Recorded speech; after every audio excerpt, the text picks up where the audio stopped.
Hello मेरे प्यारे दोस्तों, आप सभी का स्वागत है आपके अपने YouTube चैनल एम क्लासेज में। आज का ये वीडियो आप सभी के लिए काफी ज्यादा महत्वपूर्ण होने वाला है। आज इस वीडियो के अंदर हम 12th फिजिक्स चैप्टर नंबर जो 12 है आपका परमाणु एटम, उसके आज हम एक ही वीडियो में सभी न्यूमेरिकल क्वेश्चनों को समाप्त कर देंगे। 101% गारंटी से इन प्रश्नों को तैयार कर लो। जी हाँ बच्चों, यदि आप इस चैप्टर के अंदर से इन न्यूमेरिकल क्वेश्चनों को तैयार कर लेते हो तो फिर इस चैप्टर के अंदर से कोई भी न्यूमेरिकल क्वेश्चन नहीं बचेगा, क्योंकि इन्हीं के अंदर से आपसे एग्जाम में 2024 के अंदर क्वेश्चन पूछा जाएगा। यदि बच्चों आप हमसे तैयारी करते हो फिजिक्स की तो मैं आप सभी को टॉपर बना दूंगा। जी हाँ बच्चों, तो पहला क्वेश्चन देखते हैं बच्चों आज का क्या है, और आप देखना आपकी कितनी तैयारी है। तो पहला क्वेश्चन बोल रहा है कि हाइड्रोजन परमाणु में इलेक्ट्रॉन के प्रथम कक्ष की त्रिज्या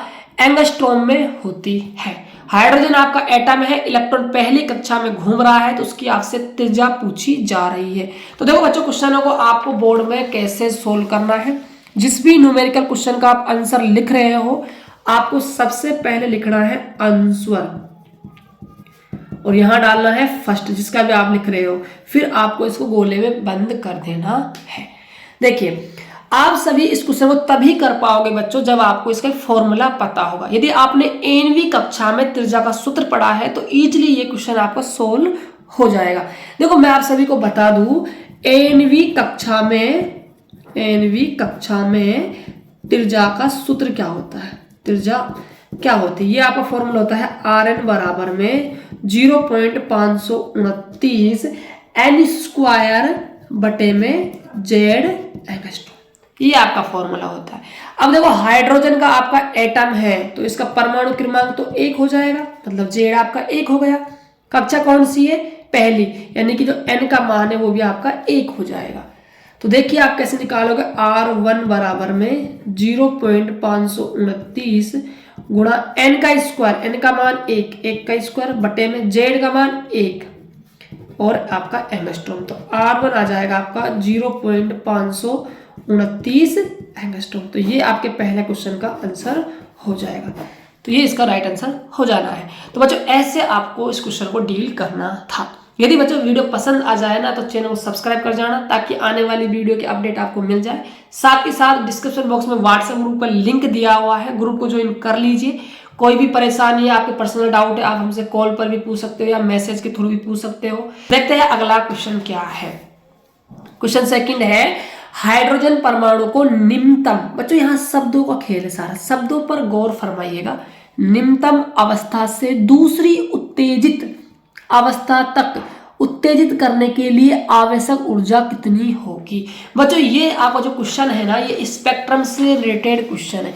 देखो इस क्वेश्चन को आपको कैसे करना है, मैं थोड़ा आपको एक्सप्लेन अच्छी तरह से कर देता हूं, जिससे कि आपका जो कंसेप्ट है क्वेश्चन का वो पूरी तरह से क्लियर हो सके।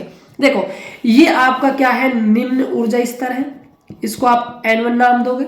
इसके बाद आपका N2 आएगा, इसके बाद आपका N3 आएगा, इसके बाद आपका N4 आएगा। ये बात आपको क्लियर होगी, ठीक है। अब देखो ध्यान से समझना, ध्यान से देखो, ये आपका जो है ना, ये निम्नतम ऊर्जा स्तर है, निम्नतम ऊर्जा स्तर N1 बराबर 1 पर, ये आपको समझनी होगी। अब देखो आपसे क्या कह रहा है, निम्नतम अवस्था से दूसरी उत्तेजित अवस्था तक।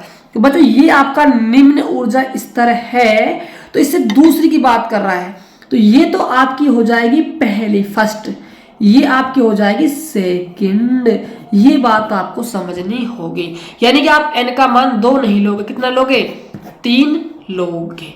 दूसरी उत्तेजित अवस्था की बात कर रहा है, ना कि दूसरे कक्षा की बात कर रहा है। तो निम्न ऊर्जा स्तर से दूसरा उत्तेजित अवस्था ऊर्जा स्तर कौन सा होगा, आपका थर्ड वाला होगा। तो N1 का मान तो आपका 1 होगा, और जो N2 का मान है वो आपका कितना होने वाला है, 3, मतलब N3 बराबर आपको 3 जमाना है। कहने का मतलब बच्चों इतना सा है।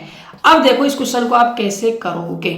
देखो सभी ने आपने 9वीं कक्षा का फॉर्मूला पढ़ा होगा, एनर्जी का क्या होता है, En बराबर माइनस का 13.6 जेड स्क्वायर बटे में n स्क्वायर इलेक्ट्रॉन वोल्ट।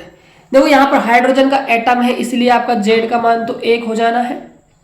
अब मान लीजिए आप फर्स्ट की बात कर रहे हो, E1 निकालोगे तो माइनस का 13.6 हाइड्रोजन 1 का स्क्वायर बटे में आपका 1 का स्क्वायर हो जाएगा, तो यहाँ से आ जाएगा माइनस का 13.6 इलेक्ट्रॉन वोल्ट। अब देखो जब आप n बराबर 3 पे निकालो मतलब तीसरे कक्षक की एनर्जी निकालोगे E3, तो कितना मान आने वाला है माइनस का 13.6 गुणा में z आपका 1 का स्क्वायर बटे में n मतलब 3 का स्क्वायर, तो माइनस का 13.6 बटे में 9 इलेक्ट्रॉन वोल्ट हो जाएगा।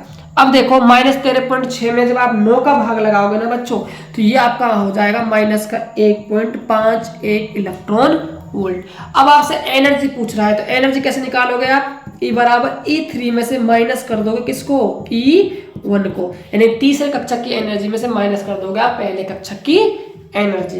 तो E तीसरे कक्षक की एनर्जी कितनी आई, माइनस की 1.51 इलेक्ट्रॉन वोल्ट, माइनस आपके फॉर्मूले में है कक्षक की एनर्जी कितनी आई, माइनस का 13.6, तो यहां से देखिए माइनस का 1.51 माइनस माइनस प्लस 13.6।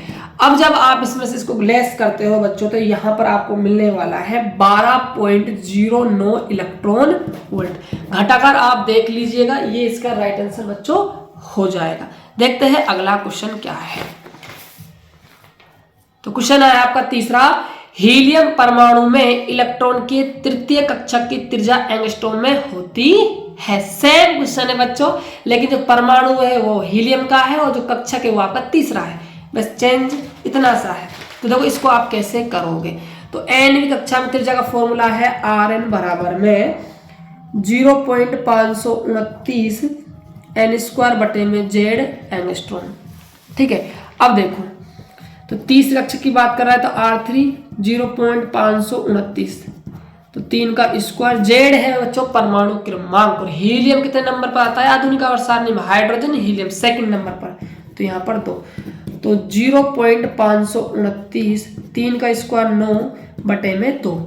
देखो दो तरीके हैं बच्चों, या तो आप 9 को मल्टीप्लाई से कर लीजिए फिर आप 2 का भाग लगा दीजिएगा, या फिर आप 2 का 9 में भाग लगा फिर मल्टीप्लाई कर लीजिए, जो आपको उचित लगे आप उससे कर लीजिएगा। मैं भाग लगा कर रहा हूं, तो 4.5, 9 का आधा 4.5 होता है बच्चों, सीधी सी बात है। जब आप इसको इससे गुणा करते हो बच्चों, तो गुणा कर लीजिएगा, मैंने तो कर रखा है 2.3805 एंगस्ट्रॉम आपका आंसर आ जाएगा। ऐसे क्वेश्चन को करना है। अब देखते हैं अगला क्वेश्चन।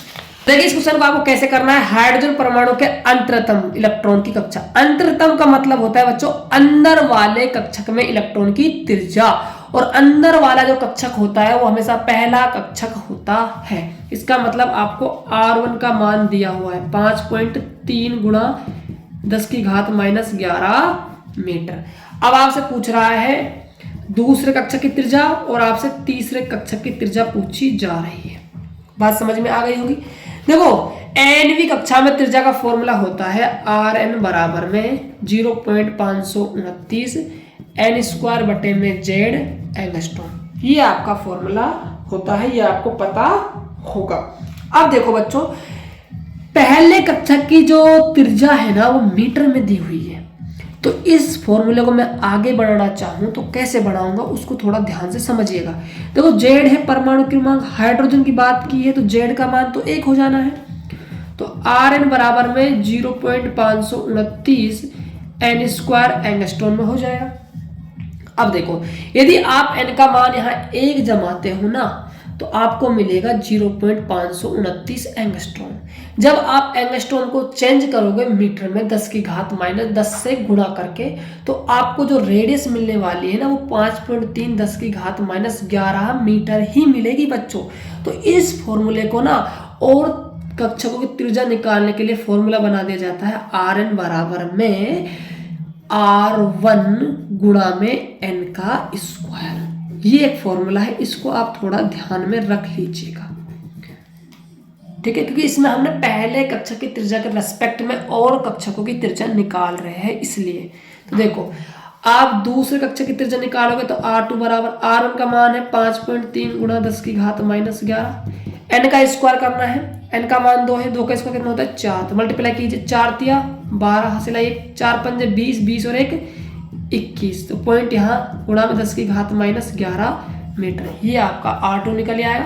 अब आपको क्या निकालना है, आपको R3 का मान निकालना है। तो R3 बराबर में R1 का मान है 5.3 10 की घात -11, n का मान 3 के स्क्वायर 9। तो R3 बराबर 9 9 तो 18 होती है 27, 27 का 7 हासिल आई 2, 9 पंजे 45, 45 और 2 47, 47.7 गुणा 10 की घात -11 मीटर। ये आपका R3 का मान निकल कर आ जाएगा। यदि बच्चों आप इसको एंगस्ट्रॉम में बदलना चाहते हो तो एक पॉइंट आप यहाँ खिसका देना, ये 2.12 10 की घात -10 बन जाएगा, जिसे आप एंगस्ट्रॉम लिख सकते हो। इसी प्रकार यहाँ इस पॉइंट को आगे खिसकाओगे तो ये पावर -10 बन जाएगी, इसको भी आप एंगस्ट्रॉम लिख दोगे। तो आप एंगस्ट्रॉम में भी इसको बदल सकते हो, बट आपको R1 का मान मीटर में दिया है, इसलिए मैंने पूरी जो त्रिज्या है दोनों R2 और R3 वो मीटर में ही निकाली है।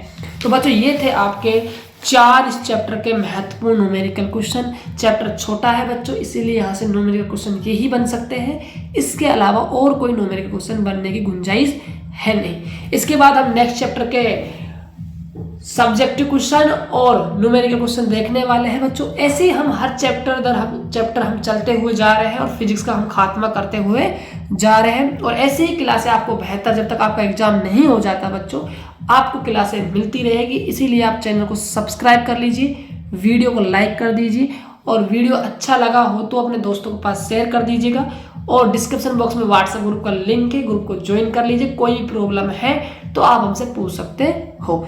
आई होप कि आपको ये सारी बातें समझ में आ गई होगी। फिर मिलते हैं एक बेहतर वीडियो के साथ, तब तक के लिए जय हिंद जय भारत।